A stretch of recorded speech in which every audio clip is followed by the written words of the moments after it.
Oi, boa noite.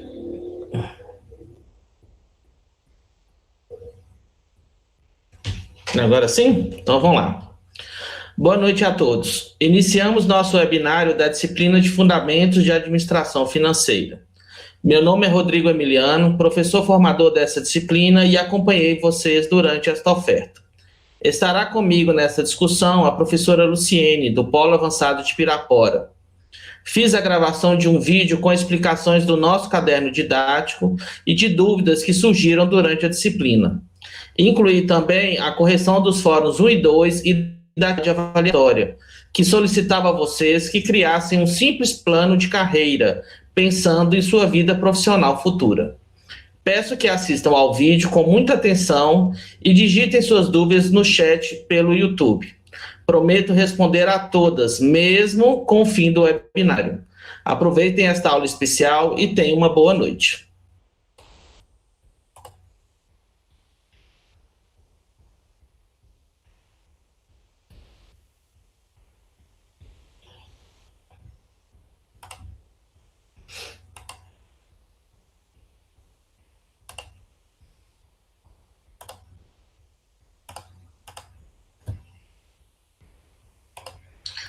Sejam bem-vindos, cursistas e mediadores, ao nosso vídeo inicial deste webinário do curso de assistente financeiro. Sou o professor formador Rodrigo Emiliano, gestor público, e acompanhei vocês na disciplina Fundamentos de Administração Financeira desta oferta do Instituto Federal do Norte de Minas Gerais. Não seria ótimo se as milhares de micro e pequenas empresas abertas no Brasil em 2020 dessem certo? Se todos os empreendedores entendessem a importância e investissem em gestão empresarial, administração financeira, planejamento e capacitação para não fecharem as portas nos próximos 2 anos, como a administração financeira ajuda a manter este cenário exatamente? A atividade financeira visa maximizar o lucro e garantir a sobrevivência das empresas por meio da gestão correta das finanças e das decisões baseadas em dados contábeis. Ou seja, o profissional da área não trabalha com opiniões. Ele decide as melhores ações após analisar cuidadosamente a saúde financeira da empresa, consultando documentos contábeis, dados internos do negócio e informações relevantes sobre o mercado. Em outras palavras, é um profissional que garante que as finanças sejam um combustível para a expansão empresarial e não para o fechamento do negócio. A administração financeira é uma ferramenta utilizada para controlar, da forma mais eficaz possível, a concessão de crédito para clientes, planejamento, análise de investimentos e, de meios mais viáveis, a obtenção de recursos para financiar operações e atividades da empresa, visando sempre o desenvolvimento, evitando gastos desnecessários, desperdícios, observando os melhores caminhos para a condição financeira da empresa. A administração financeira pode ser considerada o sangue ou combustível da empresa, que possibilita o funcionamento de forma correta, sistêmica e sinérgica, passando o oxigênio para os outros setores. Todas as atividades empresariais envolvem recursos e, portanto, devem ser conduzidas para a obtenção de lucro. As atividades do porte financeiro têm como base de estudo os dados retirados do balanço patrimonial, principalmente do fluxo de caixa, já que é daí que se percebe a quantia real de seu disponível circulante para financiamentos e novas atividades. No próximo slide, farei uma revisão de balanço patrimonial e de fluxo de caixa, assuntos de nosso webinário anterior da disciplina de rotinas financeiras. São atribuições do administrador financeiro. Análise, planejamento e controle financeiro. Baseia-se em coordenar as atividades e avaliar a condição financeira da empresa, por meio de relatórios financeiros elaborados a partir dos dados contábeis de resultado, analisar a capacidade de produção, tomar decisões estratégicas com relação ao rumo da empresa, buscando sempre alavancar suas operações, verificar não somente as contas de resultado por competência, mas a situação do fluxo de caixa, desenvolver e implementar medidas e projetos com vistas ao crescimento para se obter retorno financeiro.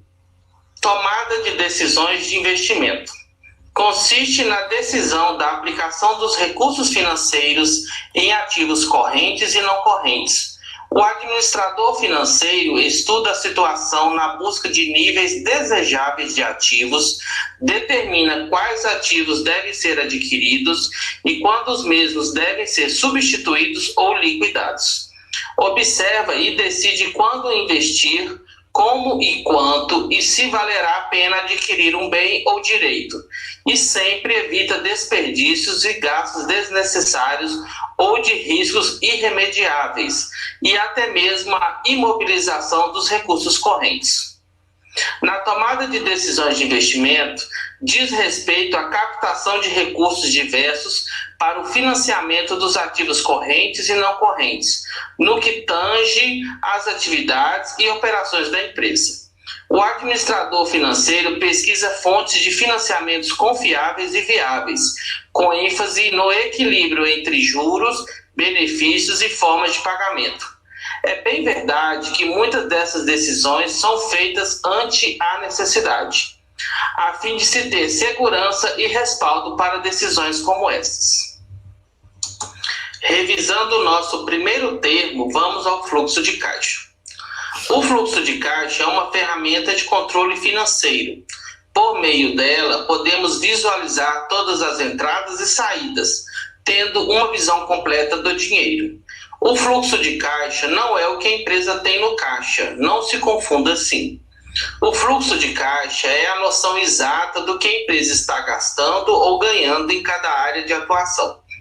O detalhamento das planilhas deve ser sempre alto, pois menosprezar valores baixos ou ciclos de recebimento pode criar verdadeiros rombos no caixa, impossíveis de serem encontrados, podendo até mesmo causar a falência da empresa.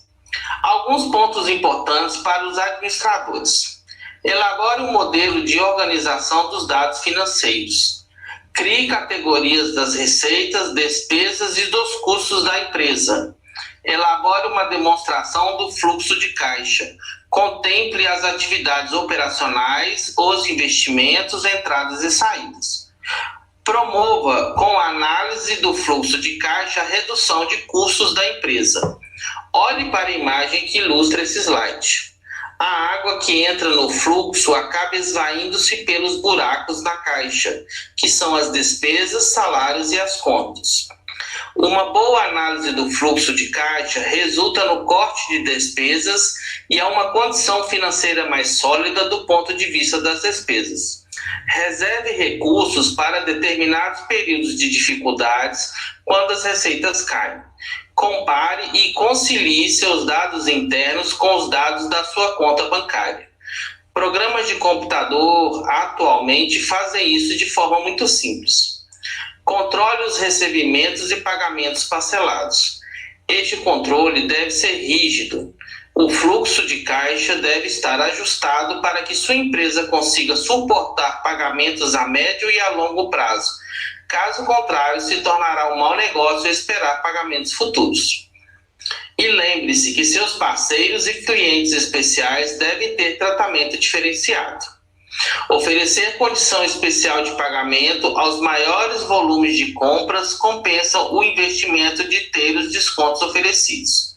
Mas, para isso, tenha em mãos os indicativos para saber o que você pode e o que você não pode fazer. Vamos agora a um passo a passo simplificado de como criar o seu fluxo de caixa.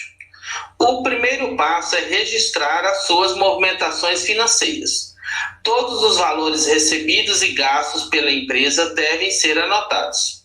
Isso parece trivial, mas muitas empresas deixam de lado este conselho. E quando falo de todos os valores, falo daquele R$ 1 gasto no cafezinho até a tarifa bancária de centavos. Tudo deve ser registrado. O segundo passo é categorizar suas despesas e receitas corretamente. Depois que você aprendeu que cada centavo que entra e sai deve ser registrado, é importante categorizar esses valores para tornar tudo mais simples. Saber em qual categoria cada despesa e receita se encaixa facilita o direcionamento do administrador. Por exemplo, os valores de saída podem ser classificados em fornecedores, despesas operacionais, como luz, água e telefone, e os valores de entrada podem ser classificados como venda direta, quitação de dívida, rendimentos.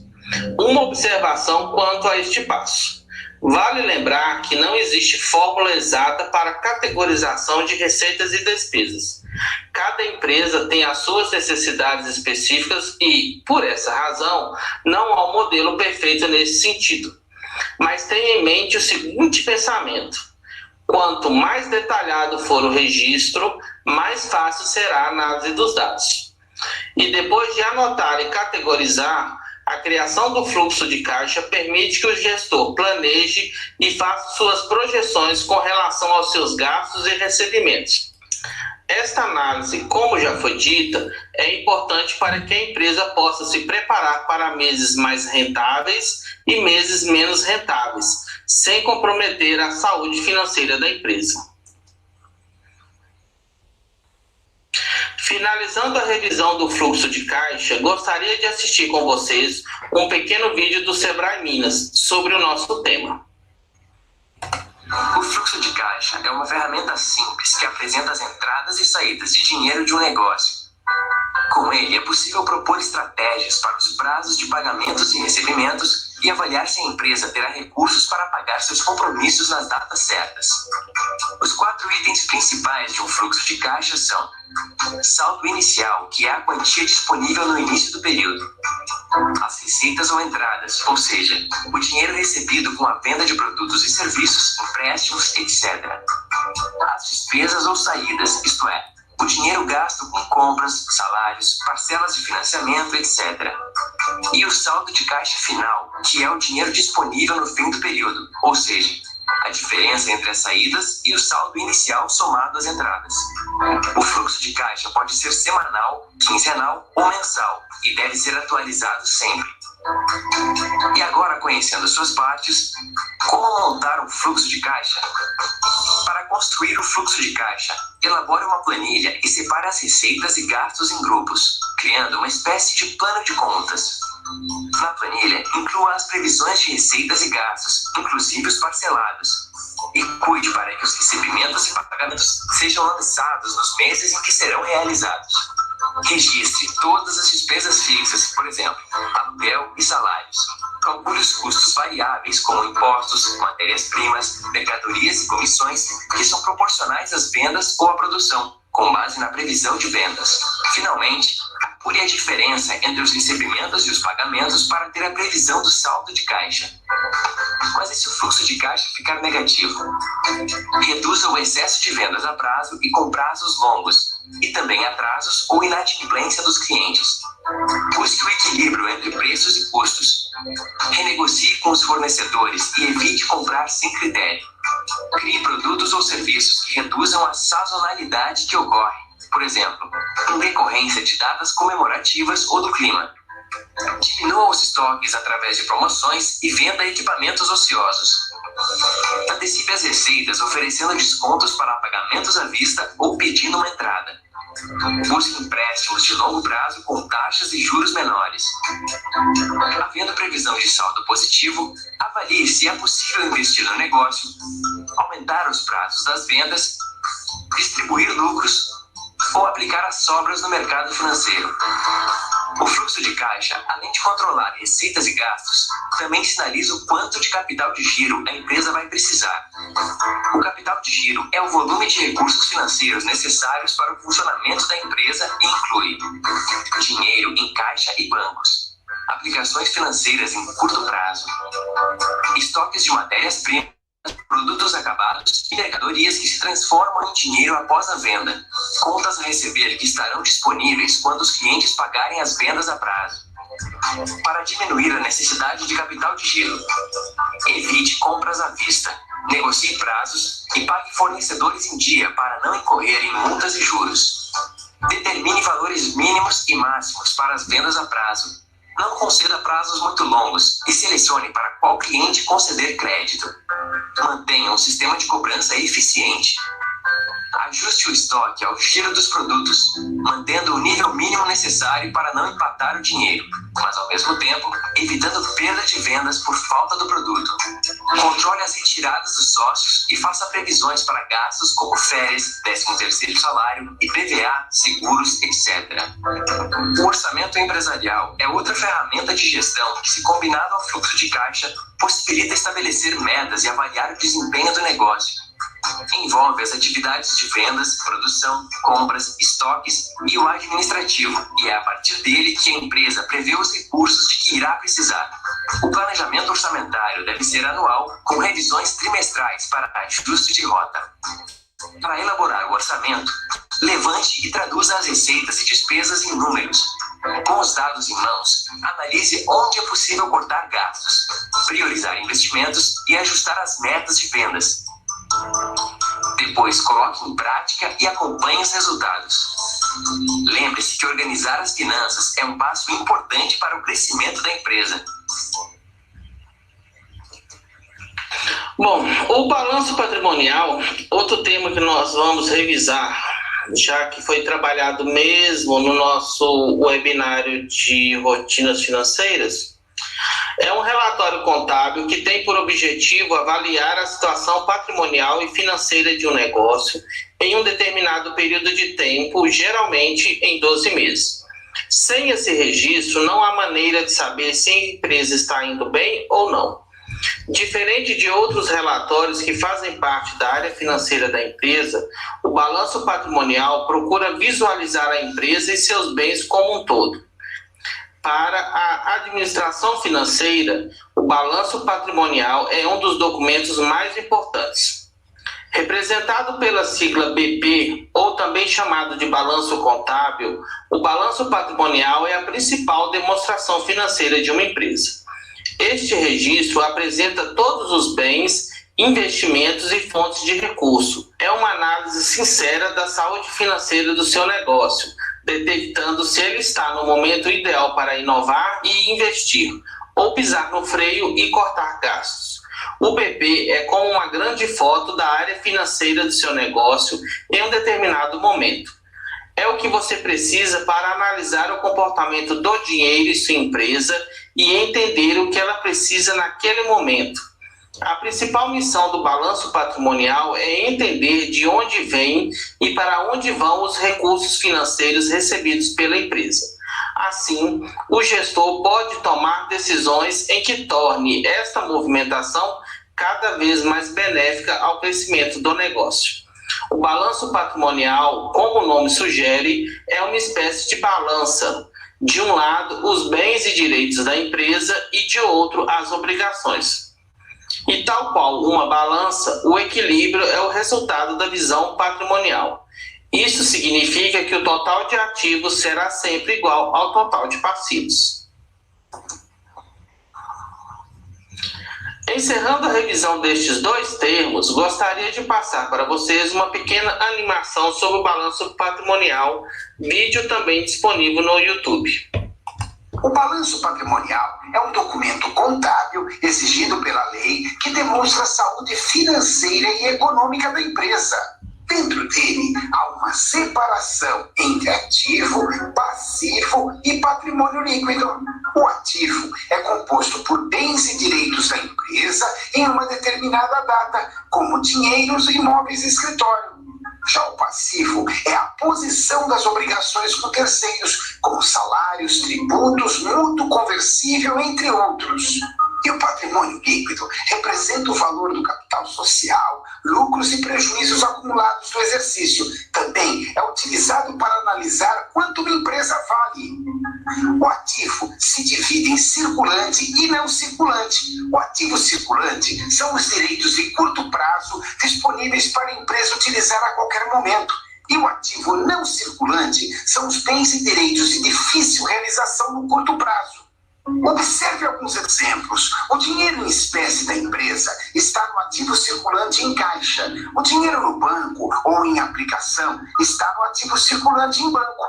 O valor de títulos a receber de clientes está no ativo circulante em clientes a receber. O pagamento a um fornecedor que ainda não emitiu nota está no ativo circulante em adiantamento a fornecedores. O valor de investimento em outras empresas está no ativo não circulante em participações societárias. O valor da compra de móveis de escritório está no ativo não circulante em imobilizado, móveis e utensílios. O passivo também se divide em circulante e não circulante. O passivo circulante são deveres e obrigações de curto prazo que a empresa deverá pagar a qualquer momento. O passivo não circulante são deveres e obrigações de difícil realização no curto prazo. Observe alguns exemplos. Os salários dos funcionários estão no passivo circulante, em salários a pagar. A conta da energia elétrica está no passivo circulante, em contas a pagar. Os tributos sobre as vendas estão no passivo circulante, em impostos e contribuições a pagar. O mútuo conversível está no passivo não circulante, em empréstimos e financiamentos. O patrimônio líquido é o registro do capital social e dos lucros e dos prejuízos. Observe alguns exemplos. O dinheiro que a empresa investiu está no patrimônio líquido, no capital social. O lucro do ano está no patrimônio líquido, em lucros e prejuízos. Portanto, o balanço patrimonial de nosso exemplo fica assim. Perceba que o ativo é igual à soma do passivo e do patrimônio líquido. Assim, resumindo, o balanço é a forma filtrada de representação das operações de uma empresa e serve para diagnosticá-la. No nosso caderno didático, na unidade 2, foram abordadas algumas noções de gestão de empresas. Gostaria aqui, nos próximos slides, de falar um pouco sobre essas noções. Falaremos sobre o departamento pessoal, administração financeira e orçamentária, contabilidade, produção e custos, matemática financeira e noções de informática. Como é um dos assuntos de nosso caderno didático, mesmo vocês já tendo essas matérias, ou já conhecendo sobre o assunto, eu gostaria de, assim mesmo, revisar com vocês. O melhor do Brasil é o brasileiro. E vocês, acadêmicos do curso de assistente financeiro pelo Instituto Federal do Norte de Minas Gerais, têm a chance de mostrar ao mundo corporativo o quanto são criativos, possuem iniciativa e trabalham duro atrás da sua realização profissional. Mas no mundo corporativo, muito trabalho duro é necessário, mas não basta para ter sucesso em qualquer negócio. Pesquisas indicam que 1 em cada 4 empresas criadas no Brasil acabam fechando as portas antes de completarem 2 anos de funcionamento. Sabe por que isso acontece? Muitos negócios sucumbem por não investirem em uma estrutura contábil e fiscal. Mas o que é administração financeira? A administração financeira é um campo de estudo teórico e prático que objetiva essencialmente assegurar um melhor e mais eficiente processo empresarial de captação, financiamento e alocação, investimento de recursos de capital. Neste contexto, a administração financeira envolve-se tanto com o problema da escassez de recursos, quanto com a realidade operacional e prática da gestão financeira das empresas, assumindo uma definição de maior amplitude. Fundamentalmente, a administração financeira está voltada para a criação de riquezas e a orientação básica das decisões financeiras das empresas, que segue o objetivo principal, que é a maximização da riqueza de seus proprietários. É importante, pois a empresa deve estar alinhada às leis e regulamentos vigentes evitando que seja autuada e que tenha que pagar pesadas multas. Outra grande vantagem é a organização dos documentos e das finanças do negócio. Todas as empresas brasileiras têm a obrigação de pagar seus tributos. Além de impostos como imposto de renda, ICMS ou ISS, a empresa também tem a obrigação de recolher taxas e contribuições, principalmente quando utiliza de serviços públicos, como alvará de funcionamento, taxa de incêndio, coleta de lixo, etc. E existem as contribuições, principalmente para o INSS e a contribuição social sobre o lucro líquido da empresa. Muitos administradores não sabem que, além de pagar suas obrigações, estão submetidos também a uma série de outros deveres. A lei obriga que a empresa mantenha livros contábeis e fiscais atualizados, sem rasura, bem como prestar declarações de bens, rendas, etc. A desobediência a essas determinações coloca o estabelecimento em situação de risco fiscal, que pode ser revertida em multas ou até processos contra seus administradores. Mas você já se perguntou o que é gestão de empresas? Tem certeza que as práticas que sua empresa adota são as mais eficientes para o negócio ou para o seu crescimento? A gestão de empresas é um processo baseado em estratégias e ações que conduzem a empresa a medir resultados, mensurar seus problemas, evitar as falhas e corrigir os erros.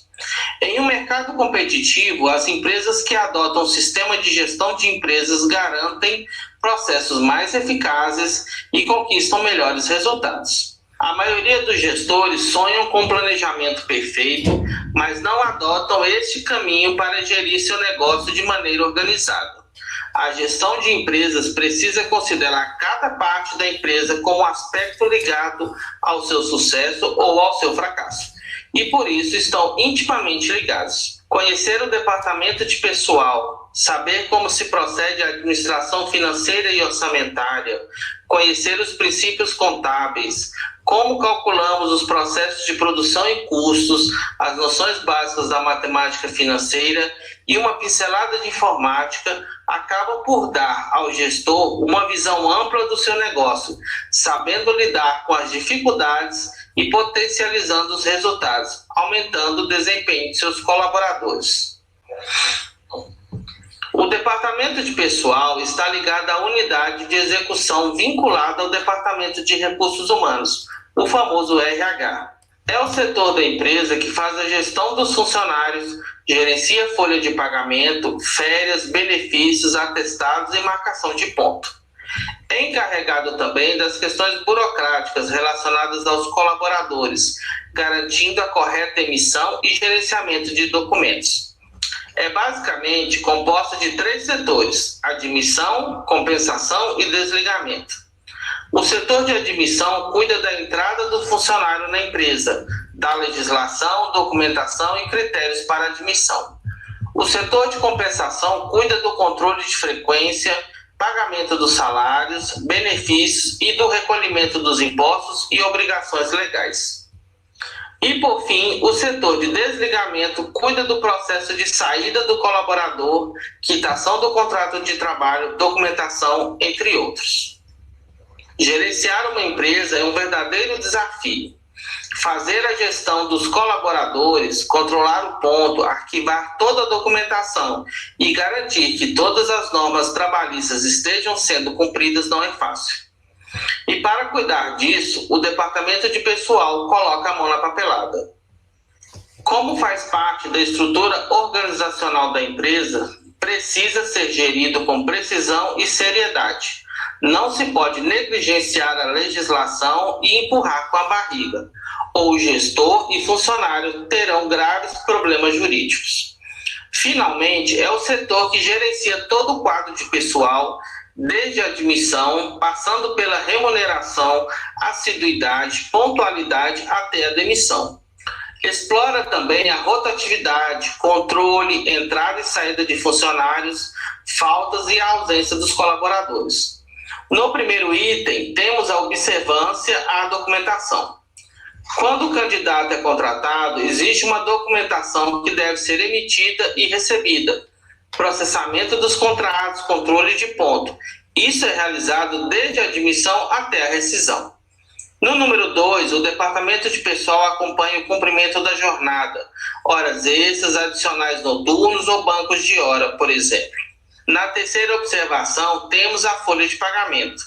Inclui o salário, benefícios, cálculo do 13º, recolhimento de taxas, imposto de renda, contribuição sindical, INSS e FGTS. É função do DP garantir que esses cálculos sejam feitos corretamente. No número 4, temos a gestão de licenças e férias.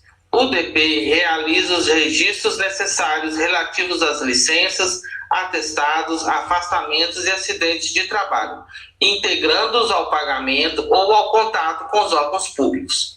Mas qual a importância do departamento de pessoal em uma empresa? É ele, o DP, o principal responsável para que as leis trabalhistas sejam cumpridas, evitando despesas desnecessárias, ou seja, evitando processos trabalhistas para a empresa. Bom, quanto à administração financeira, seu principal objetivo é administrar os recursos financeiros. Isso quer dizer que, frente ao capital investidor na empresa, queremos o maior rendimento com o maior retorno possível. A maximização da riqueza consiste em selecionar investimentos para a melhor compensação entre risco e retorno.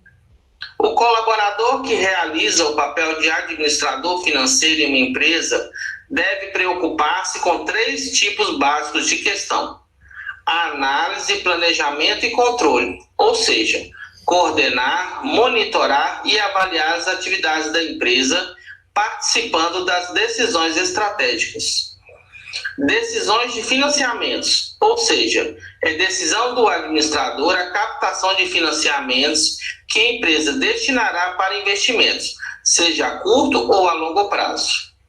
E, finalmente, as decisões de investimentos, nas quais o administrador se preocupará com a relação entre o risco e o retorno dos capitais aplicados pela empresa. Mas qual o conceito de risco e retorno? O risco pressupõe as chances de que o administrador tenha em perder ou ganhar dinheiro com os valores investidos pela empresa. O retorno, por sua vez, diz respeito à rentabilidade. Qual a expectativa de obter lucro com seus investimentos? Muitas vezes o risco e o retorno aumentam de mão dada. À medida que um aumenta, o outro segue na mesma proporção. Ou seja, quanto mais riscos, maiores as chances de ganhar.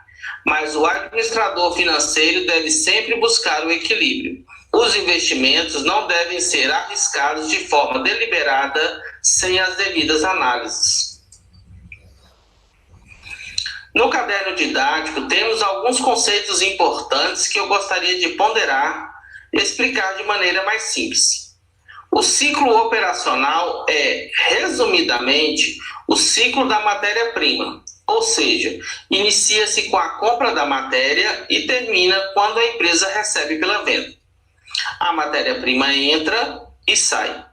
O ciclo financeiro é o ciclo do dinheiro.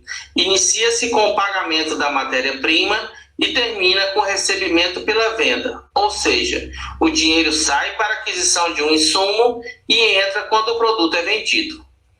Já o ciclo financeiro é o ciclo do produto. Começa quando a empresa compra a matéria-prima, ou seja, a adquire, o insumo entra e termina quando ocorre a venda, ou seja, o produto sai. O período de compras a receber é o intervalo entre a venda do produto e seu efetivo pagamento, o seu recebimento e entrada no caixa. O período de contas a pagar é o período entre o recebimento da matéria-prima, de sua entrada no estoque, até o seu pagamento, a quitação junto ao fornecedor. E o estoque, dentro de uma empresa, é representado pelos materiais, suprimentos e produtos finais ou inacabados, que estão em posse da empresa. A função do estoque é otimizar o investimento, aumentando o uso eficiente dos meios internos e minimizando a necessidade de capital investido. A caixa é a conta em contabilidade que registra os valores dos recursos imediatamente disponíveis para a empresa efetuar pagamentos. Pertence ao ativo circulante, ou seja, é o que a empresa tem disponível em saldos em banco, numerários em trânsito, aplicações financeiras, fundos de investimentos, título público, entre outros. O capital social é a conta contábil usada para registrar o valor investido na empresa pelos acionistas ou sócios. Geralmente, o capital social é integralizado no momento da construção da empresa. É a quantia bruta que é investida para iniciar as atividades, considerando o tempo em que ela não vai gerar lucro para se sustentar. É usado para comprar investimentos, acessórios, contratar serviços, ferramentas, adquirir computadores, carros, etc. Tudo que for relacionado ao negócio. Já o gasto é um sacrifício que a empresa tem que arcar para atingir os seus objetivos. Assim, o gasto pode ser a obtenção direta de um produto, de um serviço, ou usado para aquisição de um bem ou de outro serviço.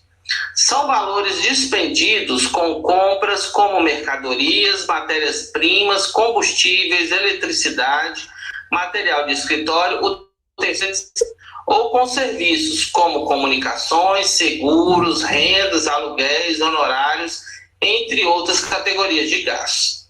A despesa, em termos contábeis, é o que a empresa gasta para obter receita.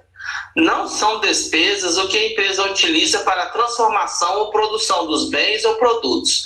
Desta maneira, podemos pensar na despesa como os valores gastos com a estrutura administrativa e ou comercial da empresa. Por exemplo, aluguel, salários, telefone, propaganda, impostos, comissões, etc. E finalizando este slide, o custo, que é o gasto que a empresa realiza até tornar seu produto pronto para ser comercializado, seja fabricando ou revendendo.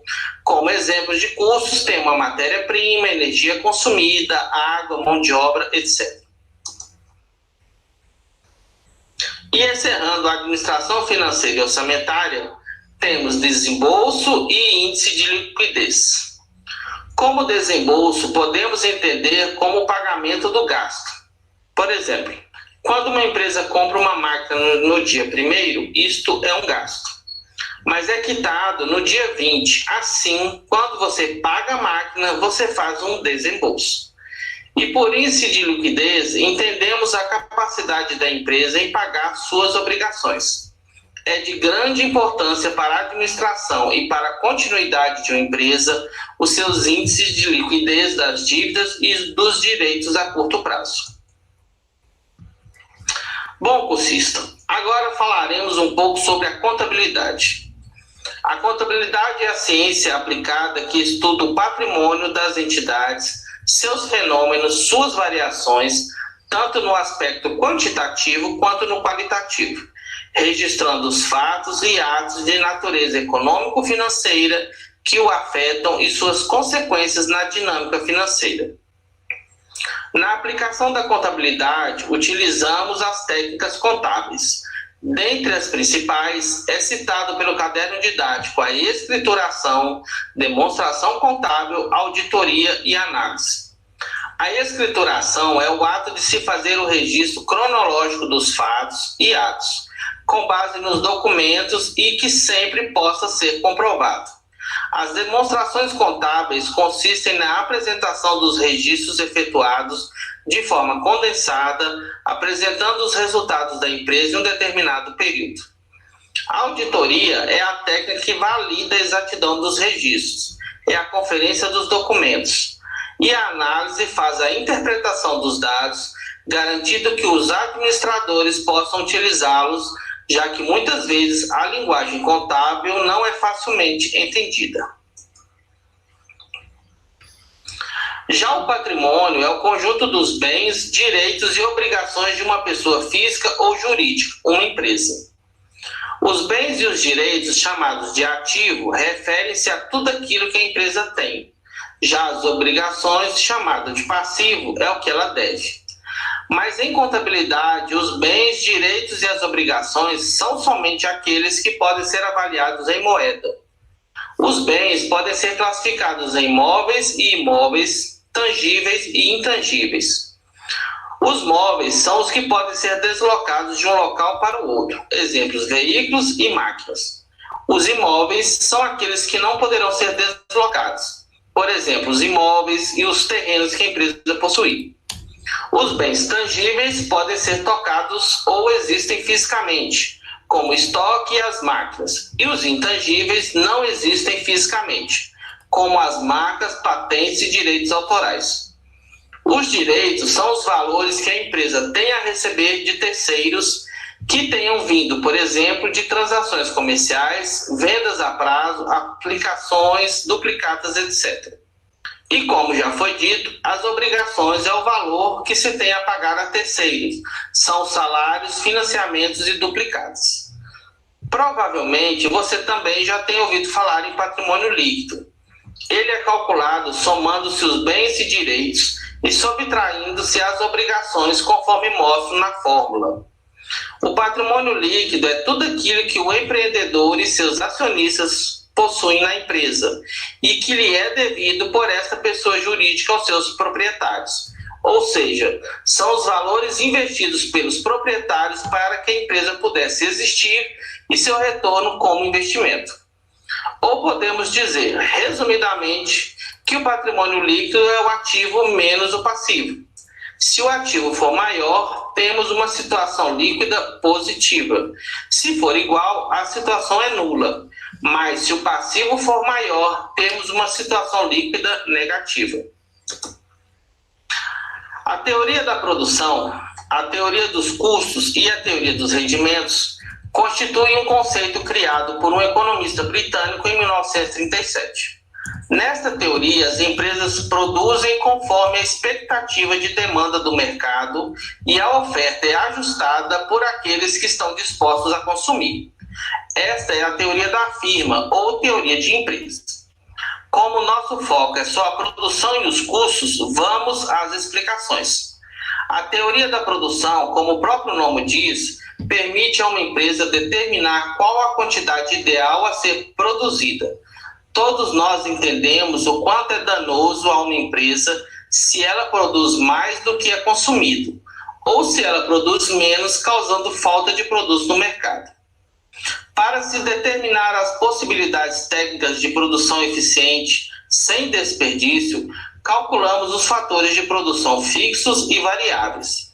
Os fatores fixos são aqueles que permanecem inalterados, seja qual for a quantidade de produtos ou serviços produzidos pela empresa.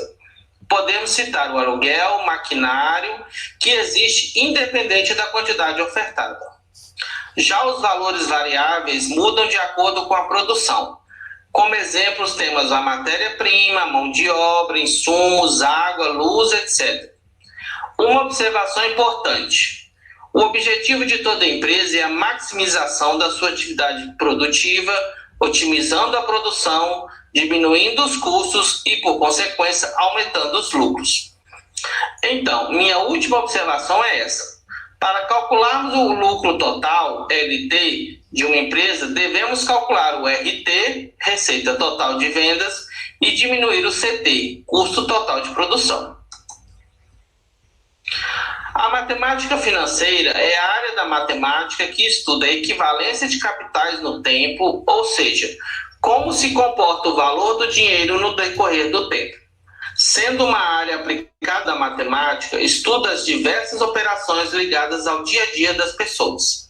Por este motivo, conhecer suas aplicações é fundamental. Como exemplo dessas aplicações, podemos citar as aplicações financeiras, empréstimos, renegociação de dívidas ou mesmo tarefas simples, como calcular o valor de um desconto num determinado produto. Como conceitos básicos da matemática financeira, temos juro, representa o valor obtido pela remuneração de um capital. Ele pode ser obtido pelo retorno de uma aplicação ou ainda pela diferença entre o valor à vista e o a prazo em uma venda, por exemplo. Os juros podem ser ainda simples e compostos. Os juros simples são calculados sobre o capital no início da transação. Assim, todos os juros são sempre iguais em todos os períodos. Já os juros compostos é o regime no qual o juro incide sobre o montante do período anterior, gerando um novo período, e depois calculado no segundo momento sobre o montante novo, ou seja, é o chamado juros sobre juros. Vamos a alguns exemplos.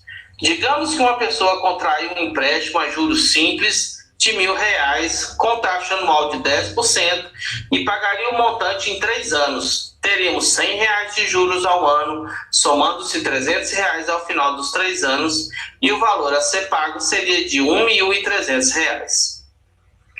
Já no regime de capitalização composto, aceitando-se as mesmas condições, empréstimo de R$1.000 a 10% ao ano e o pagamento em 3 anos, os juros seriam calculados ano a ano, aumentando o montante, que no primeiro ano seria de R$1.000, no segundo ano já estaria em R$1.210 e no terceiro ano, no ano em que seria pago, já estaria em R$1.331.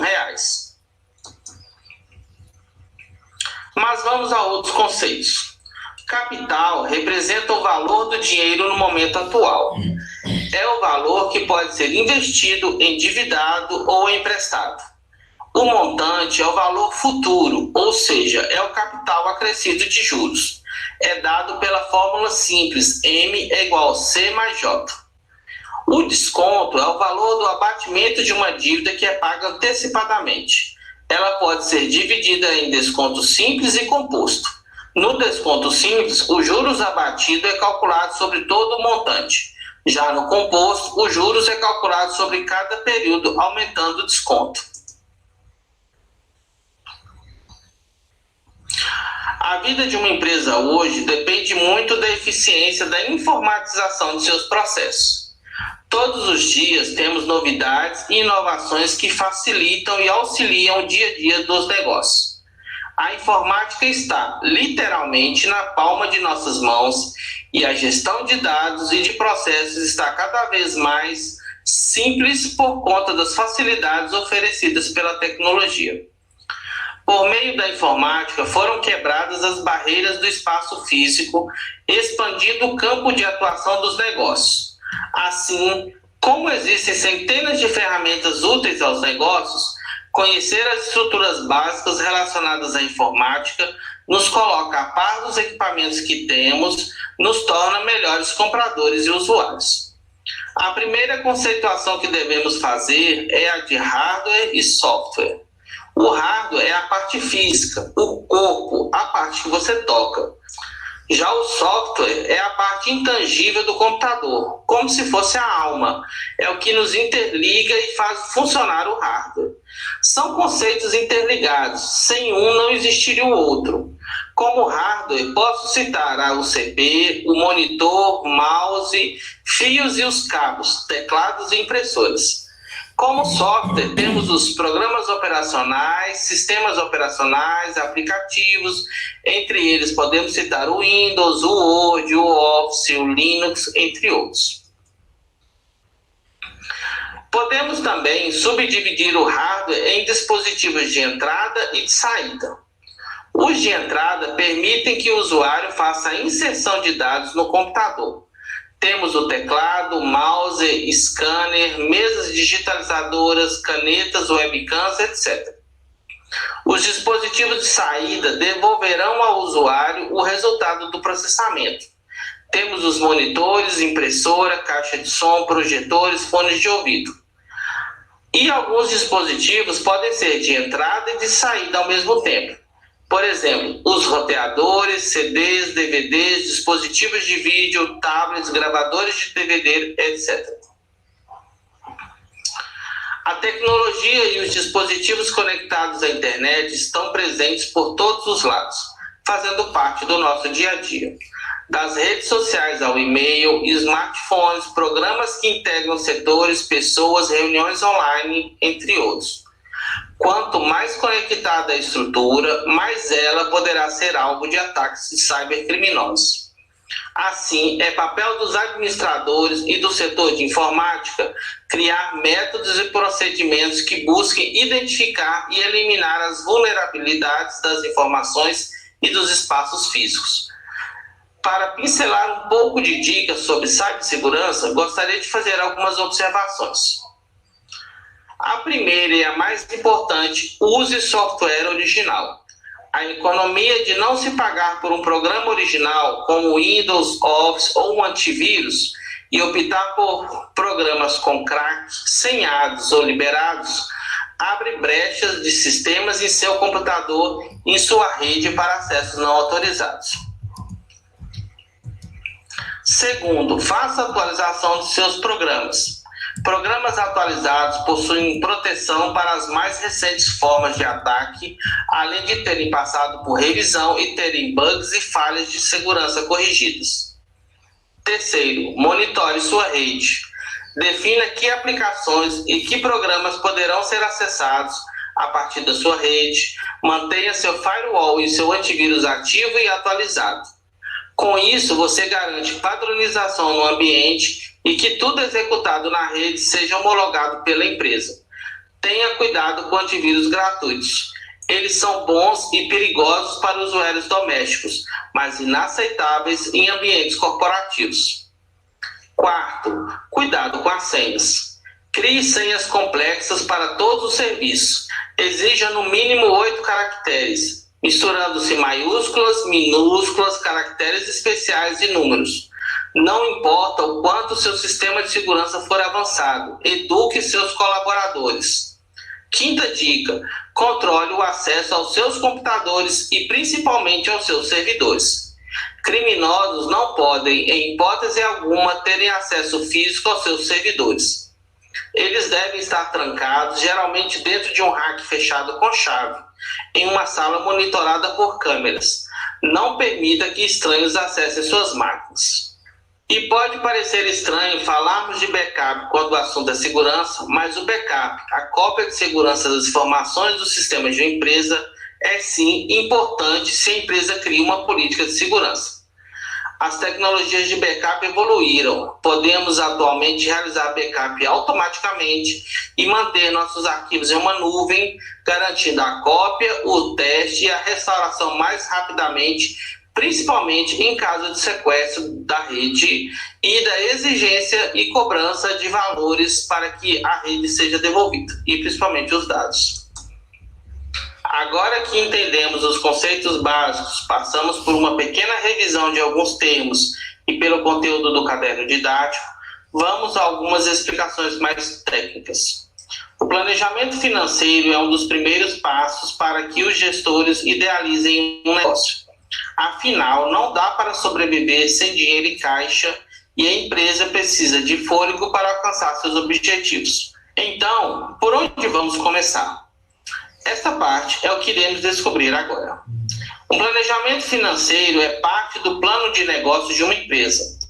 Será esse o documento a apontar as diretrizes para que a ideia se torne rentável, estabelecendo as ferramentas de controle para garantir a saúde do caixa e o cumprimento das propostas para curto, médio e longo prazo. Um dos processos mais simples, composto de 4 etapas, que são cíclicas, ou seja, se repetem na mesma ordem, é o ciclo PDCA. Com a padronização das tarefas, a cada repetição aumenta-se a sua confiabilidade e segurança na execução. Apresentarei o ciclo PDCA, pois o considero mais simples e mais eficiente, mas existem outros, como a análise SWOT ou a metodologia 5W2H. A SWOT analisa pontos fortes e fracos da empresa, e a 5W2H responde a 7 perguntas que guiarão a análise da empresa. Mas vamos ao PDCA. Plan, Do, Check, Act. Planejar, executar, monitorar e controlar.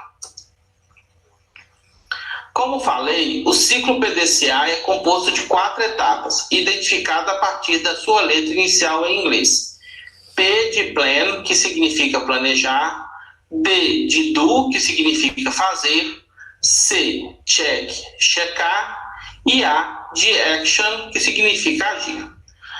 Mas não se engane pensando que por estarmos falando de planejamento, a aplicação limita-se à letra P, a primeira do ciclo. Ao observar o diagrama da imagem, que marca a metodologia de planejamento, fica mais claro como todas as etapas são úteis para a construção de uma estratégia empresarial. A primeira letra de nossa metodologia de planejamento é o P, do verbo plan em inglês e planejar em português. O sucesso de seu planejamento estratégico, aquilo que você pensou para o futuro da empresa, exige resultados positivos no caixa. Mas como alcançá-los?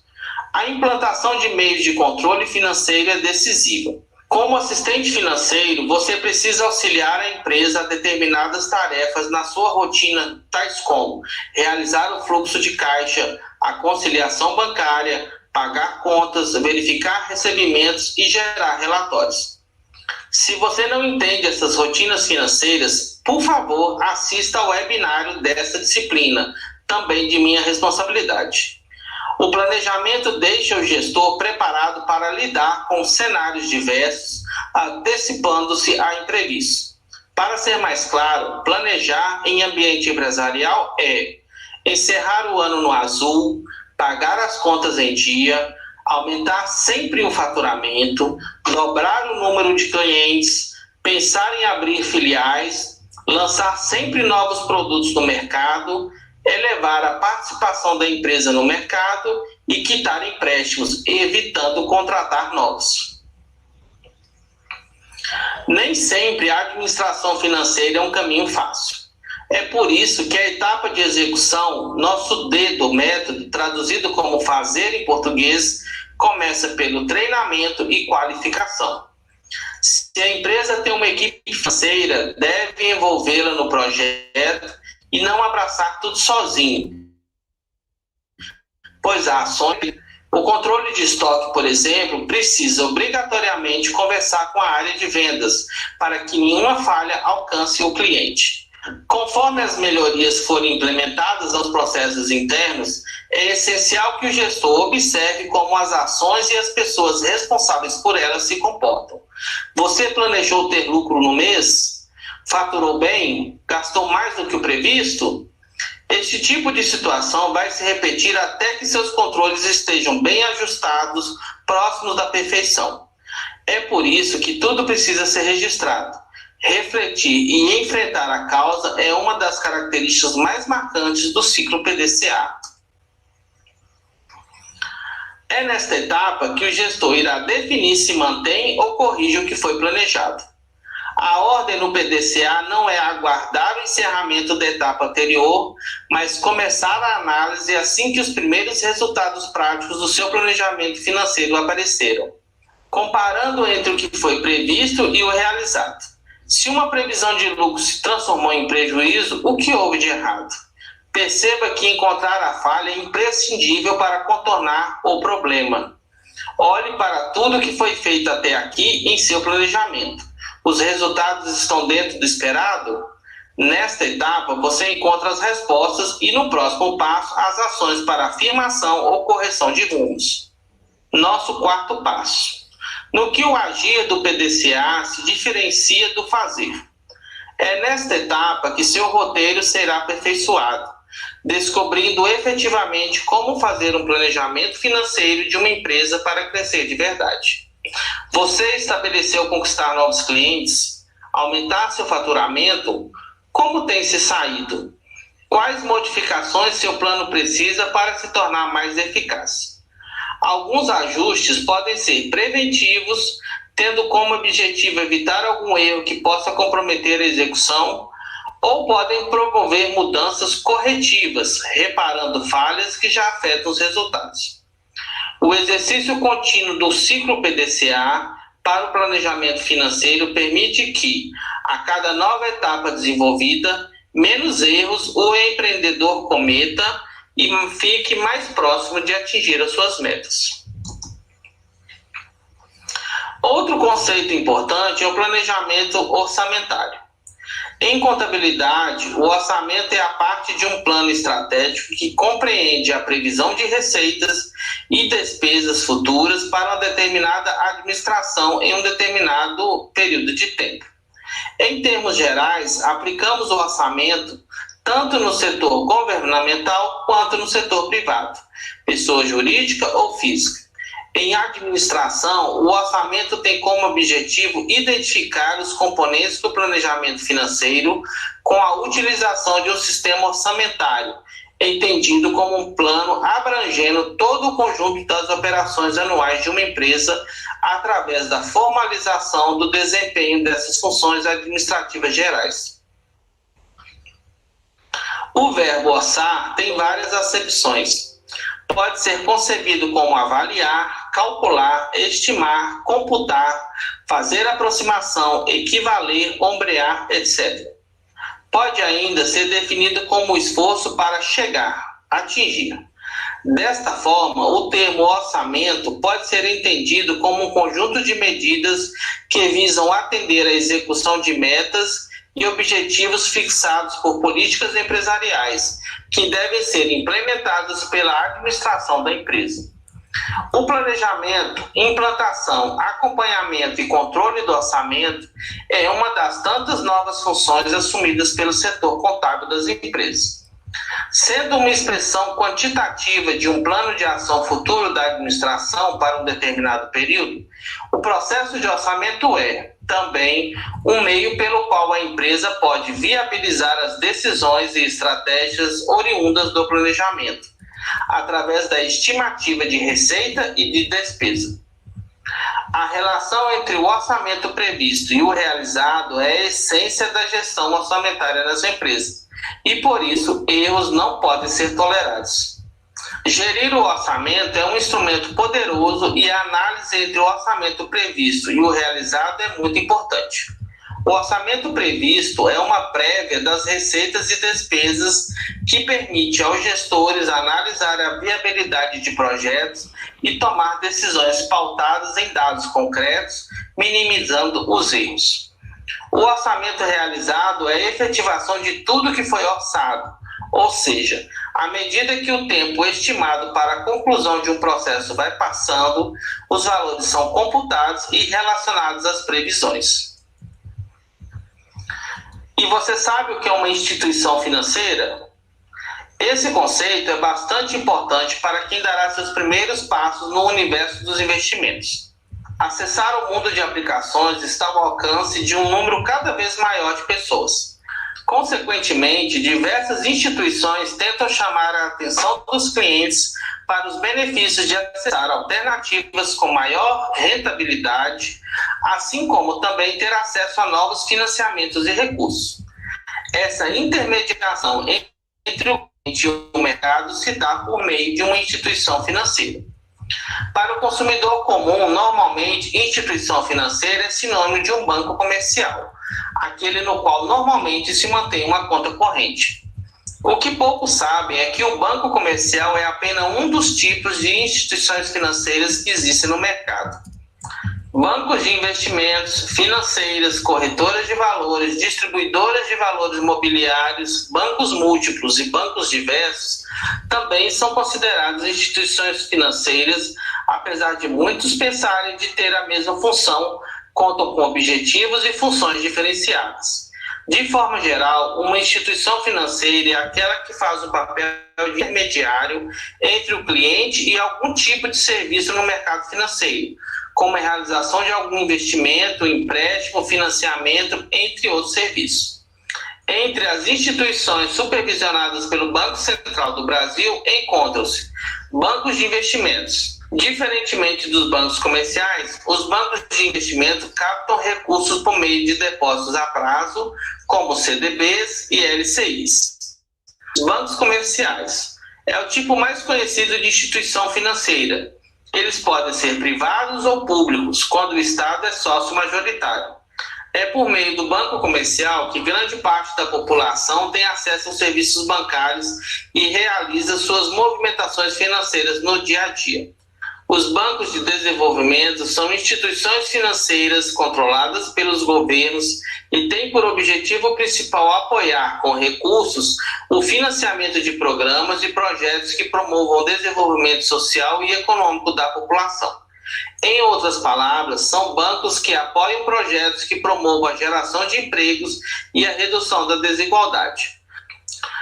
No Brasil, os bancos de desenvolvimento estão nos estados e também sob o controle do governo federal.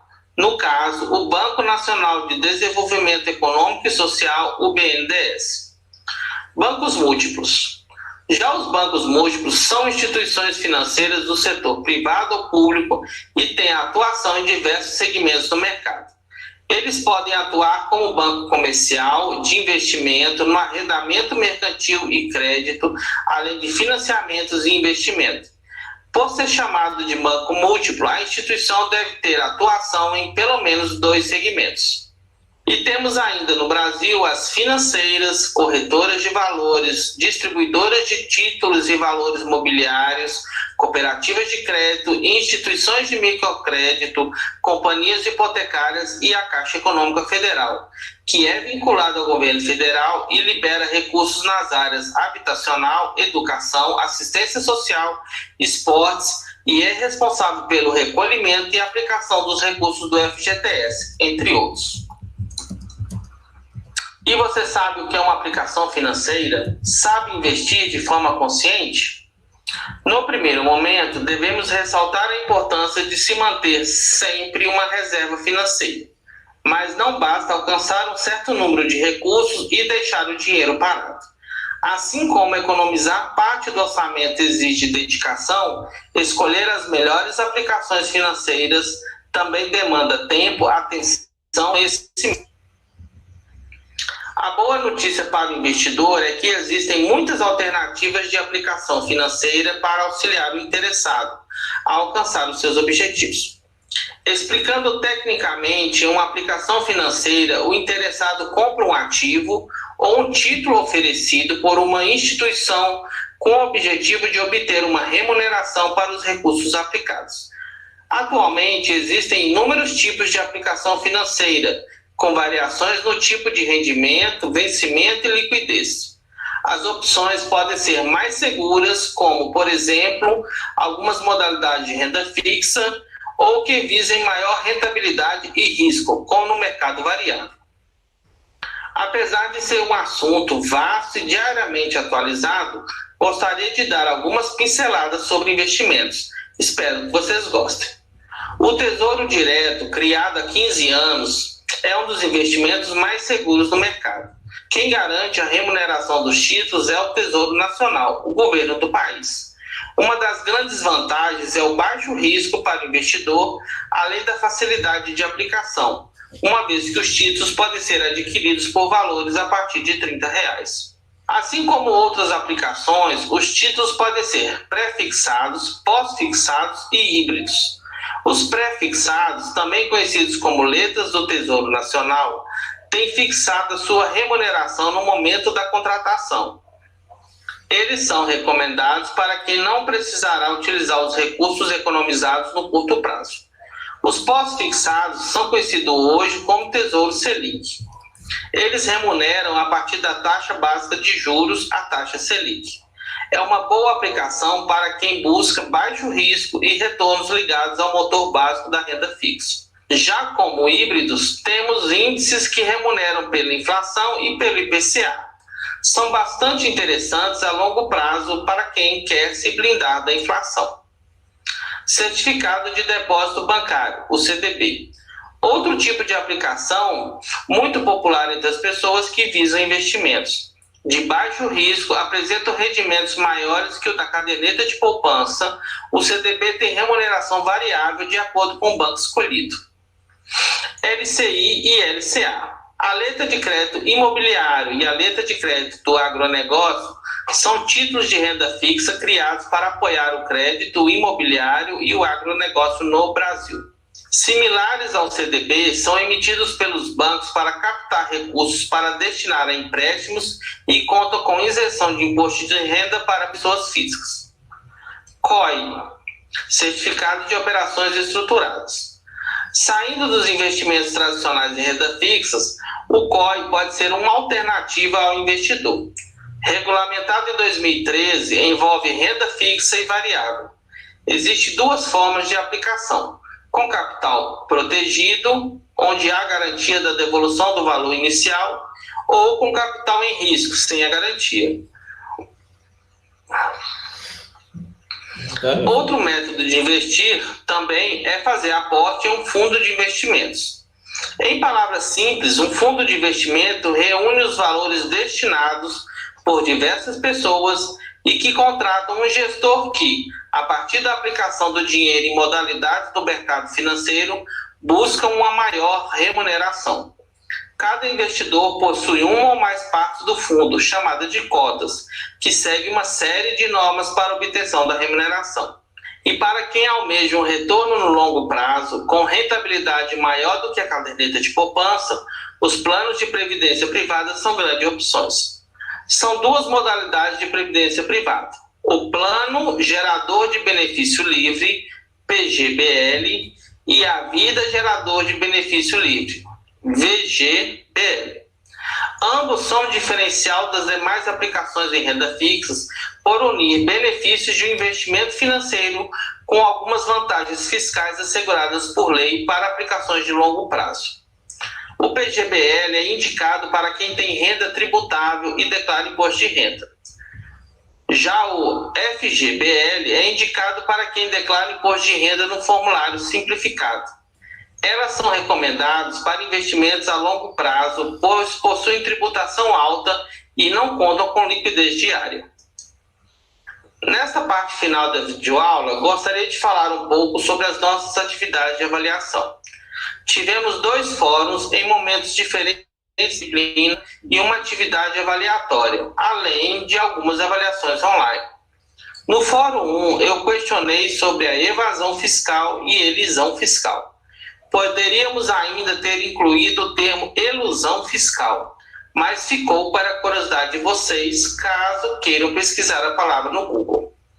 Bom, evasão fiscal é a prática criminosa, ou seja, proibida por lei, de simular, fraudar ou sonegar para se esquivar do pagamento de tributos.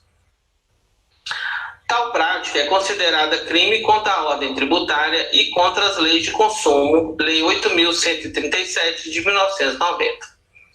Como exemplo, temos um gestor que não declara as vendas reais efetuadas para não elevar o valor de seu imposto, seja para sonegar ou para não ultrapassar o limite tributário. Já a elisão fiscal é uma prática aliada das empresas para diminuírem a sua carga tributária em seu orçamento. São, neste caso, manobras permitidas pela lei para garantir benefícios fiscais e a redução de tributos.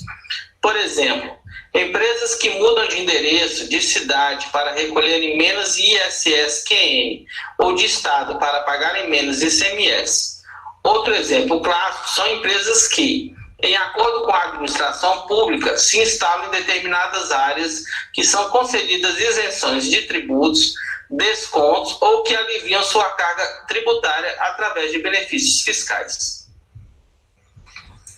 Já no Fórum 2, eu solicitei que vocês escolhessem uma das 4 teorias administrativas apresentadas. Além de fazer um breve relatório sobre a teoria escolhida, vocês deveriam dar exemplos de empresas que adotam tais teorias ou fazer uma crítica velada às mesmas. Lendo suas respostas nos diversos municípios em que residem, pude ver o quanto as respostas foram elucidadoras e criativas, todas escritas de maneira bem simples. Caso vocês não tenham lido e comentado as respostas de seus colegas, sugiro que o façam. Existem textos maravilhosos e explicações excelentes que merecem ser lidos. Mas vamos às explicações simplificadas minhas de cada teoria. Frederick Taylor, americano, nasceu em 1856, é considerado o pai da administração. Iniciou sua carreira como operário, engenheiro e ocupou altos cargos em empresas americanas. Como tinha muita experiência na linha de produção, foi um dos primeiros a destacar a necessidade de racionalizar o tempo e a divisão do trabalho para aumentar a eficiência. Sua grande contribuição reside nas diretrizes que fixou para a racionalização do trabalho industrial e na divisão da autoridade e supervisão ao nível de linha, autoridade vertical. Como pontos importantes, temos o uso dos princípios em substituição à experimentação, regras básicas para a divisão do trabalho em diferentes etapas, divisão da autoridade e responsabilidade, distinguindo as tarefas de planejamento e direção, assim como treinamento e seleção do trabalhador e articulação da atuação dos trabalhadores com a supervisão e administração. Henri Fayol nasceu na França em 1841 e criou a teoria mais global da ação administrativa. Fayol elaborou 14 princípios administrativos: unidade de comando, subordinação do interesse individual ao coletivo, salário justo, cadeias hierárquicas, ordenação humana e material, equidade, estabilidade, incentivo ao dinamismo, iniciativa em todos os escalões e cooperação, estimulando o espírito de equipe. Henry Ford, respeitado industrial do automobilismo no início do século XX, a empresa criada por ele ainda hoje é uma multinacional respeitada por todos. Ao contrário de Fayol, Ford se ocupou do sistema de produção empresarial como um todo, visando a sua maior eficiência. Ford introduziu conceitos modernos de produção em série e de linhas de montagem, concebendo um ritmo de trabalho em cadeia para poupar tempo e custos. Elton Mayo, em meados do século XX, escreveu a Teoria das Relações Humanas. Esta obra aborda o esmagamento do homem pelo desenfreado desenvolvimento da civilização industrializada. Mayo salienta que, enquanto a eficiência material aumentou poderosamente nos últimos 200 anos, a capacidade humana para o trabalho coletivo não manteve o mesmo ritmo de desenvolvimento. Os métodos de trabalho tendem todos para a eficiência, nenhum para a cooperação. Mayo defende que o trabalho é uma atividade tipicamente grupal. O nível de produção é mais influenciado pelas normas do grupo do que pelos materiais ou pelos salários. Os empregados reagem como um grupo social. A pessoa humana é motivada pela necessidade de estar junto, de ser reconhecida. Para Mayo, o conflito social deve ser evitado a todo custo através de uma administração humanizada, que faça um tratamento preventivo e profilático. O conflito é uma chaga social. A cooperação é o bem-estar social. Na nossa atividade avaliatória, foi pedido que vocês fizessem um pequeno plano de carreira, uma análise de seu estado atual como profissional e seu planejamento para o futuro. Você já parou para pensar como estará a vida profissional daqui a 5, 10 ou 30 anos? Se sim, então você já deu seus primeiros passos para a criação de um plano de carreira. Se não, está na hora de começar a pensar. Existem 2 tipos de planos de carreira: aquele que você desenvolve para você mesmo e aquele que as empresas oferecem para os funcionários. O primeiro tipo, aquele que você desenvolve para si mesmo, vem se tornando essencial para uma vida profissional de sucesso. Um plano de carreira nada mais é do que um conjunto de caminhos e metas bem definidos que servem como um guia de crescimento profissional. Dentre as dezenas ou centenas de habilidades que vocês poderiam incluir em seus planos de carreira, eu escolhi 7 dicas para crescer na profissão. Poderiam ser outras escolhas. Talvez vocês, quando estivessem pensando ou respondendo à atividade avaliativa, vocês chegassem a outras conclusões ou talvez escolhessem outras habilidades. Mas dentre estas, eu marquei 7 habilidades que considerei mais importantes e gostaria de falar para vocês um pouco sobre cada uma delas. A primeira é ter domínio das ferramentas de trabalho. Entre as atribuições do assistente financeiro está a necessidade de conhecer profundamente as principais ferramentas utilizadas em sua área de atuação. O domínio de softwares como Excel e outros programas é tão elementar como feijão com arroz. Conhecer novas ferramentas para a geração de relatórios financeiros e comunicar-se com clareza são importantes pontos para se tomar decisões certeiras. Segunda, entenda as teorias administrativas e como elas subsidiarão o seu trabalho. Na nossa profissão, os números são reveladores. Não é à toa que grandes projetos podem surgir a partir de grandes relatórios. E é importantíssimo relacionar os dados às estratégias, os objetivos e a gestão empresarial, de modo a garantir um trabalho que gere resultados altamente positivos e eficientes. Assuma riscos. Por mais difícil que seja sair da nossa zona de conforto, se você busca como crescer na carreira, terá de propor soluções que podem ou não dar certo. A recomendação é analisar objetivamente e racionalmente a situação para evitar equívocos que possam prejudicar sua carreira e reputação. Item 4. Antecipe mudanças. Mais do que entregar relatórios e soluções, faz parte antecipar cenários que ainda estão por vir. Para tanto, é imprescindível estar bem informado. Conheça a realidade da empresa, observe os fatores externos, conheça as regulações governamentais e saiba as estratégias dos concorrentes. 5. Receba feedbacks para melhorar seu desenvolvimento. A importância do feedback contínuo ou estruturado no mundo corporativo é indiscutível.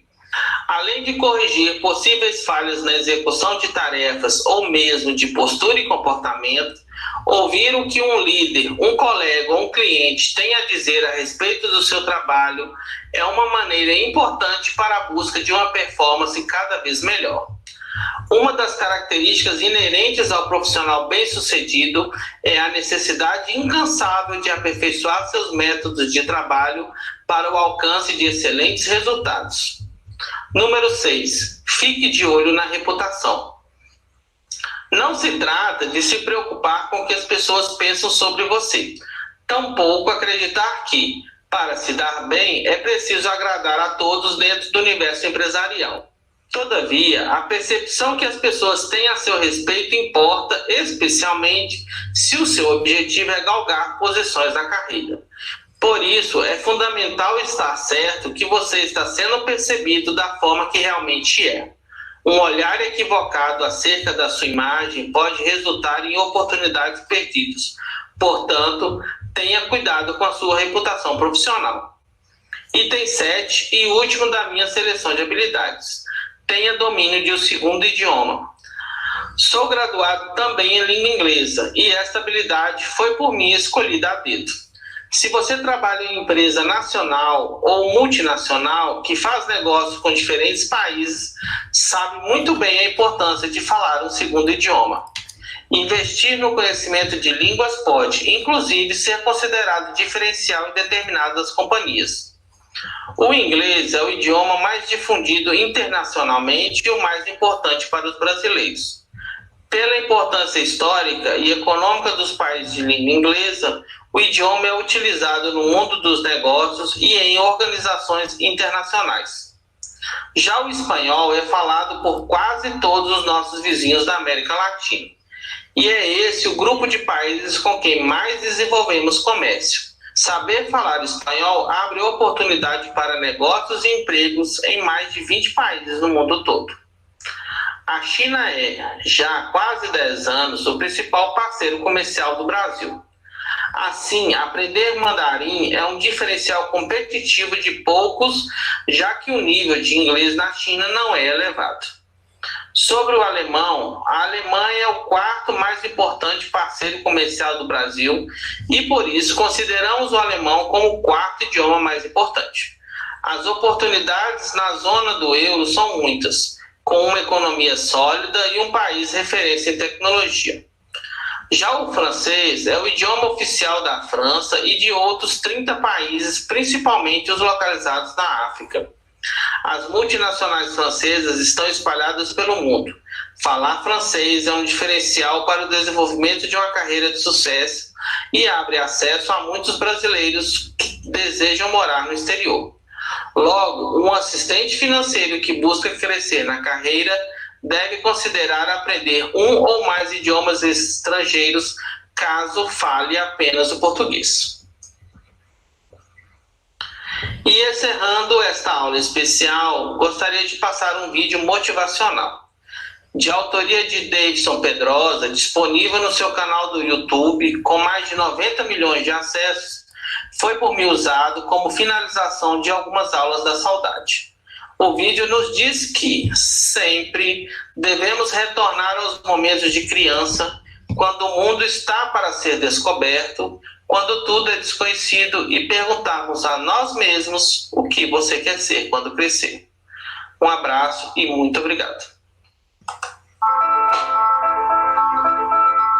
Quando se é pequeno, tudo que você deseja se torna bem mais simples do que parece. Construir o próprio patrimônio, chegar à lua, ter o emprego dos sonhos, viajar pelo mundo.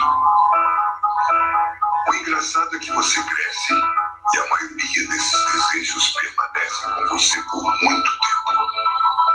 Alguns vão continuar apenas com sonhos, outros podem até virar realidade. Mas para isso, é preciso que você responda a uma pequena pergunta. O que você quer ser quando crescer? Astronauta? Médico? Bombeiro? Saber essa resposta não será o fim das suas buscas, e sim o seu ponto de partida para várias outras. É através dela que o seu futuro começa a ser desenhado. É ela que transforma o plano louco em algo totalmente possível. Comigo não foi diferente. Assim como você, eu queria o improvável, o surpreendente, o inovador. Fazer o que ninguém mais seria capaz de realizar. Ir tão longe que nenhuma outra pessoa pudesse me alcançar. Ser o descobridor de uma nova era ou, quem sabe, de um novo tempo. Na verdade, eu queria mesmo era realizar meus desejos. E assim como numa brincadeira de criança, conquistar tudo aquilo que parecia improvável. O trabalho dos sonhos, a família perfeita e, por que não, viajar pelo espaço. Não cheguei a ser astronauta, não fui bombeiro e muito menos médico. Mas experimentei o novo. Comecei do zero. Fiz tudo. E tudo de uma forma diferente. Servi a aeronáutica, vendi jornais, verduras e picolé. Trabalhei como ajudante na construção civil. Fui operador de produção, pintor e até artesão. O meu primeiro grande patrimônio não foi nenhum castelo. Vendi muito esterco e metal para adquirir. Talvez todas essas funções não me permitiram chegar mais longe naquele momento, mas com certeza permitiu-me ter experiência suficiente para crescer com humildade, amadurecer, ter responsabilidades, experimentar minha capacidade de empreender para viver e estar à frente do tempo em que vivia. E você? Tem sonhado com o quê? Quais os seus planos para chegar lá? Ficar parado não vai trazer nenhum resultado inovador. Não lamente as suas coisas. Não tenha vergonha do que faz. O trabalho é o que transforma você. Posso te dar um conselho? Sonhe. Experimente. Faça o novo. Busque a concretização dos seus desejos todos os dias. Escolha fazer o que você gosta, não apenas o que lhe traz dinheiro. Ele virá naturalmente através de seus esforços. Seja fiel aos seus valores.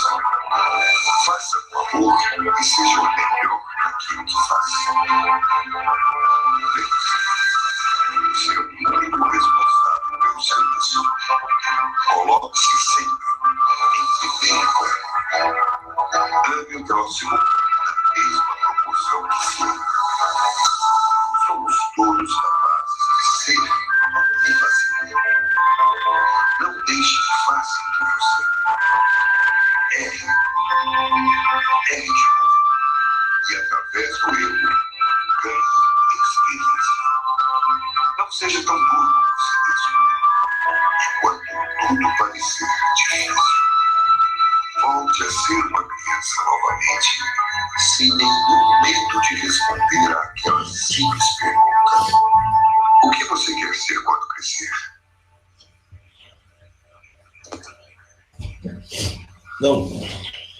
Muito obrigado e boa noite a todos. Boa noite, professor.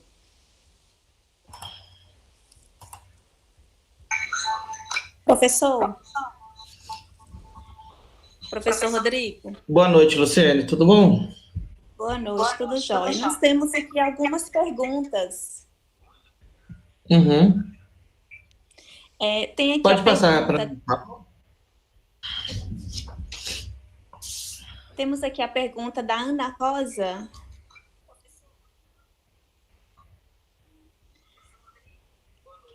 A Ana Rosa me fez duas perguntas. Uma sobre o fluxo de caixa com relação às vendas a prazo e uma sobre o uso de planilhas no mesmo assunto do fluxo de caixa. Bom, Ana, o fluxo de caixa é uma ferramenta de planejamento, tá? Então, no fluxo de caixa, a pessoa vai anotar as entradas e as saídas do seu negócio. Essa anotação, aí eu já vou juntar as duas respostas numa só. O que seria correto, como seria correto você fazer essa anotação? O correto mesmo é você fazer o fluxo de caixa. Pode ser numa planilha do Excel, pode ser um aplicativo especial, esse aplicativo pode ser gratuito ou pago, tá? Pode ser uma planilha que você mesmo criou ou uma planilha template, que na internet você acha muitas, são modelinhos prontos para você fazer isso, tá? Ou você pode usar simplesmente um caderno, ou você entrar na internet e buscar alguns balancetes, modelos de razonetes, de balancetes, imprimir, fazer pastinhas e colocar. O fluxo de caixa ele é uma ferramenta de entrada e de saída que você anota o que você tem hoje, o que você tem no mês e o que você vai ter daqui 6 meses, daqui 1 ano no seu caixa. Então, as contas a pagar ou as vendas a prazo que você faz, você vai anotá-las no campo direcionado para determinado mês. Esse mês pode ser daqui 1 mês, ou 2, ou 3, ou essa conta pode ser paga daqui 1 ano ou 2, no caso, por exemplo, de uma máquina, de um financiamento bancário, alguma coisa assim, tá?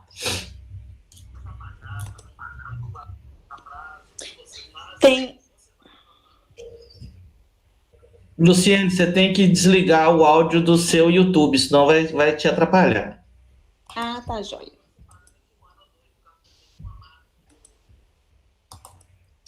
Porque senão dá um atraso gigante no som. Realmente. Tem mais uma pergunta aqui. Tem a pergunta da Bênia. A Bênia pergunta como funciona o CDB e qualquer pessoa pode fazer? Bom, Bênia, o CDB ele é um título bancário que a pessoa vai comprar e vai fazer. Quem é que pode investir? Qualquer investidor. E o investidor é uma pessoa acima de 18 anos que tenha CPF regular, tá? Então, essa pessoa vai procurar um banco porque esse CDB ele é um título que é vendido pelo banco e a pessoa vai fazer um crédito inicial e esse crédito pode ser de um valor muito mais alto. Vamos dizer que você venda uma casa e queira fazer um aporte inicial muito alto, por exemplo, colocar lá 1.150.000 reais lá de aporte inicial e deixar esse dinheiro rendendo, tá? Ou você pode fazer um aporte inicial, por exemplo, de 2.000 e fazer aportes mensais de 200 reais, tá? Por que o CDB é interessante? Porque geralmente, na maioria das vezes, ele gera, a remuneração é o dobro da inflação. Então, é muito bom para quem está querendo guardar dinheiro, fazer uma poupancinha, mas queira fugir das perdas da inflação durante o mês. Geralmente, o valor inicial e os aportes variam de banco para banco. Na média, os aportes mensais estão na faixa de 200 a 2.000 reais. Então, você pode todos os meses fazer depósito de 200 e esse dinheiro vai rendendo a longo prazo. O CDB, ele tem um prazo fixo, então você tem que fazer esse resgate em, por exemplo, 5 anos, em 60 meses, em 84 meses, mas em determinado momento esse CDB vai terminar e você vai fazer a retirada desse valor. Tem mais uma dúvida aqui, professor. Pode falar, Luciana. Do Lucas. O Lucas diz que leu sobre a ilusão, mas não ficou claro. Se puder responder com alguns exemplos. Bom, Lucas, a elisão fiscal, vamos começar pelos dois primeiros que eu já falei e aí a gente continua no outro. A elisão fiscal é quando a empresa usa de manobras jurídicas legais para pagar menos imposto. Então, pronto. A evasão fiscal é quando a empresa deixa de declarar alguma coisa com o intuito também de pagar menos imposto. Eu não falei no vídeo sobre a elusão fiscal. A elusão fiscal é um tipo de fraude, naquela que as pessoas simulam algum negócio para ocultar ou para pagar menos imposto. Por exemplo, seu pai quer te vender uma casa, tá? O imposto para a venda é maior do que o imposto para a doação entre parentes. Então, seu pai, ele recebe o dinheiro de você, mas vocês vão simular um negócio de doação. Ele te faz um documento doando a casa. A doação entre parentes, ele tem imposto, mas é menor do que o imposto de venda de imóveis. Então, isso é uma elusão fiscal, tá? É quando a pessoa simula um outro tipo de negócio para economizar em determinados impostos. Um outro exemplo, por exemplo, é quando duas pessoas querem negociar um imóvel muito caro e eles preferem fazer uma sociedade para isso, tá? Então, eu tenho um prédio de apartamentos que eu quero vender para outra pessoa, mas eu não posso, eu não posso, por exemplo, pagar o imposto desse prédio todo. Então, eu faço uma sociedade com outra pessoa, aí esse imóvel fica sendo nosso e em determinado momento eu saio da sociedade, deixando o imóvel dentro da empresa. Então, automaticamente eu transfiro a posse que era minha para outra pessoa, não pagando, às vezes, nenhum ou menos imposto do que isso. Professor, acho que as dúvidas aqui já foram sanadas, né? Tem só uma da Elisa, que eu queria responder só porque ficou legalzinho. Estava lá no início, foi uma das primeiras lá. Ela me pergunta qual a diferença, quais são as contas a pagar no ativo circulante. O ativo e o passivo são as receitas e as despesas. Então, é aquilo que você tem para receber, é ativo, que você tem a pagar é passivo, tá? O ativo e o passivo circulante é aquele que é definido para o prazo de 1 ano. Então, um ciclo operacional ou um ciclo operacional da empresa, tá? Geralmente, quando o ciclo é pequeno, por exemplo, a empresa ela compra e vende mercadorias dentro de um ciclo, por exemplo, de 1 mês ou 2, então, automaticamente, ela vai cumprir o ano fiscal. Então, o ativo circulante são todas as receitas que você tem a receber em até 1 ano. O ativo não circulante é após 1 ano, são as despesas, as receitas a longo prazo. Então, quando você me perguntou assim, o que são contas a pagar no passivo circulante, as contas a pagar no passivo circulante são aquelas que estão devidas pela empresa e devem ser pagas em até 1 ano dentro do ano fiscal. São as mercadorias, matéria-prima, imposto, as despesas, empréstimos e outras coisas. Tem aqui uma dúvida do Felipe. Ele está perguntando sobre o patrimônio líquido. Patrimônio é igual ativo menos passivo? O patrimônio líquido, o patrimônio da empresa é tudo que ela possui, menos tudo que ela deve, tá? Então, quando eu coloquei no slide, tem um dos slides da web aula, que eu falo assim, que o patrimônio líquido é o ativo menos o passivo, e no ativo você tem todos os bens e direitos, e no passivo você tem todas as despesas ou obrigações, tá? Então, quando o patrimônio líquido de uma empresa é tudo aquilo que ela tem de patrimônio e tudo aquilo que ela tem a receber, menos tudo aquilo que ela deve, tá? Se esse patrimônio for positivo, ou seja, ela tiver mais a receber e mais patrimônio do que ela deve, esse patrimônio líquido, ele dá uma situação favorável. Então, a empresa está no azul.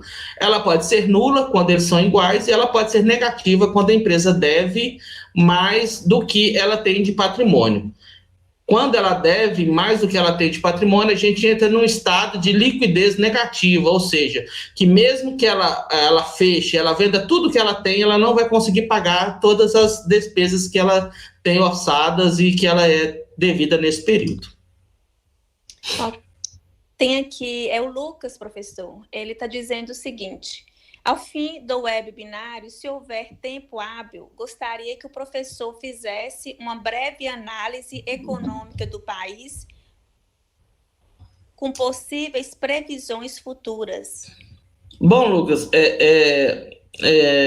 eu não gostaria de falar sobre isso porque eu não sou economista. Alguns professores meus adorariam falar sobre isso, tá? Mas essa crise agora que a gente está vendo, a crise econômica relacionada à Covid-19, é algo que nossa geração nunca viveu, tá? A última grande crise causada por um vírus foi a crise da gripe espanhola, que correu o mundo em alguns meses, mas naquela época a economia era menos globalizada e os países eram mais fechados, tá bom? Então, assim, eu gostaria que se procurasse alguns vídeos mais atualizados de economistas mesmos que gostariam de falar da crise econômica, só que pense sempre o seguinte, acho que eu vou tentar entender o porquê de sua pergunta, tá? Em meio a toda crise, só se sobressai quem faz uma análise de onde você mora e aproveita as oportunidades. Então, quando os países estão em crise, os negócios estão falidos, é hora da gente inovar e empreender, tá? Então, se você está querendo, assim, uma desculpa, uma motivação para você começar uma coisa, faça uma pesquisa de campo, procure o Sebrae da sua cidade, eles têm consultoria gratuita, eles têm modelos de negócio já prontos, então eles podem te dar uma noção, assim, do que você pode fazer, o que você deve fazer e como você pode começar gratuitamente, tá bom? E se você quer empreender, a hora é agora, tá? É a hora, porque quando a gente começar a retomada econômica, já está começando, mas quando a gente começar a retomada econômica, quem já começou agora já vai sair na frente de quem vai entrar no mercado daqui 6 meses ou daqui 1 ano, tá? E a pergunta da Madalena aí, eu gostaria que ela procurasse um contador, tá bom? Que ela pode fazer a doação, pode, mas há imposto para isso e há determinadas condições para isso, principalmente se não há outros herdeiros. Tá bom? Aí eu gostaria que você procurasse uma pessoa da área para fazer. Você até tirou a pergunta, mas eu já respondi, tá? Porque existem algumas condições para essa doação em vida ser feita. Ela gera imposto, ela gera uma obrigação. Eu acho que você fica um tempo, fica uma parte por exemplo, você paga uma multa de tempo para você não poder vender esse imóvel depois, tá? E acaba que você, se você tiver irmãos, isso tem que ser assinado pelos irmãos, talvez, porque seria alguma coisa assim. Eu não tenho certeza quanto aos trâmites dessa área contábil, mas se você der uma pesquisadinha pelo Google lá, doação em vida, você consegue descobrir isso. Beleza? Professor, acho que não tem nenhuma dúvida mais não. Agora é somente elogios, né? O pessoal gostou muito da aula, né? Dizendo excelente aula, ótima aula. Acho que não tem nenhuma mais não, professor. Ok. Felipe, nosso coordenador, Amanda, nossa coordenadora de tutoria e de ensino, Luciene, nossa mediadora, eu gostaria de agradecer a presença de todos. Eu sei que nós já passamos do horário. Apesar de eu ser professor seus em 2 disciplinas, essa videoaula foi mais do que especial, porque eu gostaria de passar algumas coisas que ficam, e a nossa atividade avaliatória que falou das habilidades era para tocar vocês e mexer com vocês com relação às habilidades de um profissional. Apesar de nós termos inúmeras escolas de negócios, inúmeros cursos de faculdade, inúmeros cursos técnicos, a gente tem uma carência de profissionais que querem aprender, que passam à frente do local onde trabalha, e isso é muito importante, tá? Então, eu gostaria muito de agradecer a todos, tá? E eu espero que vocês aproveitem muito o restante do curso seus e que vocês tenham aproveitado a minha disciplina. Boa noite, gente, e muito, muito obrigado. Professor, gostaria de te agradecer pela excelente aula, muito boa mesmo, né? E por estar conosco nessas duas disciplinas, viu? Muito obrigada. E uma boa noite a todos, pessoal. Obrigada pela participação de todos aí.